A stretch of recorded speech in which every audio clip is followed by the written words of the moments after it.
ndeysaan 8e combat baa ngi noonu Boy Malika ak Sa Thiès numéro 2 ñaari mbëru mbapat la gaay wax te loolooy li am ñoom ñaar ñëpp ñaari mbëru mbapat la jaw na jël na ko Sa Thiès jël na ko lan mooy xew caxabal na ko xatar bi la wala lan la fàq na ko wër na ko jargandoo nañ ñoom ñaar lan mooy xew foofu Sa Thiès mën na bëre Sa Thiès Boy Malika laa ilaaha illallaah ñu koy jéem a botti bañ na caxabal daan na ko laa ilaaha illallaah Sa Thiès daan na Boy Malika da ko botti loolay mbootu kiwis la ko mboot ndeysaan demi mboot la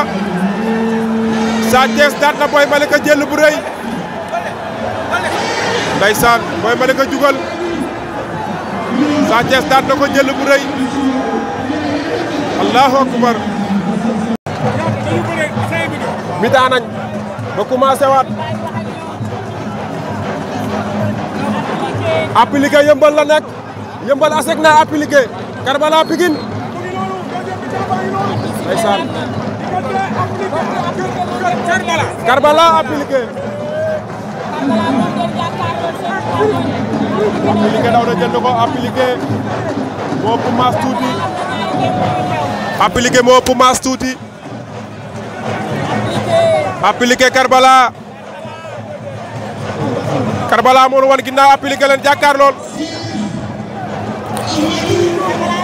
ndeysaan ñoom ñaar ñëpp ci defet lañ jóge Karbala moo wan ginnaaw appliqué Karbala ndeysaan appliqué Karbala zongale na ko daa diis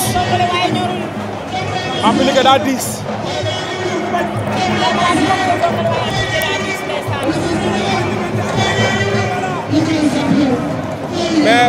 mais xam nga lu mettil combat bi caxabal na ko la ilaha illallah appliqué daan appliqué daan na ko appliqué de la ilaha illallah da ko doon caxabal mu xatar bu ko appliqué VAR VAR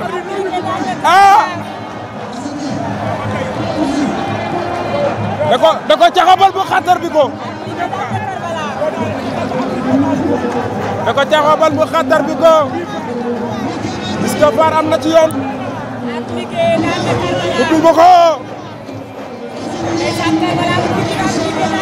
ubbil ma ko sama doom ji ngoone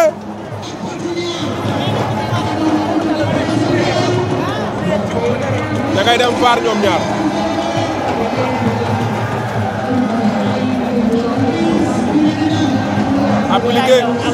appliqué ngay jaayu lan mooy xew dañuy bëre waat wala appliqué daan na ko waa c'est normal da ko caxabal forcé ko mu xatar bi ko mais Karbala bëre na bay bëgg a dee Karbala ngi noonu ndeysaan champion nga bëre nga ñu ngi lay encouragé Karbala bëre nga ndeysaan appliqué daan na la jël bu rëy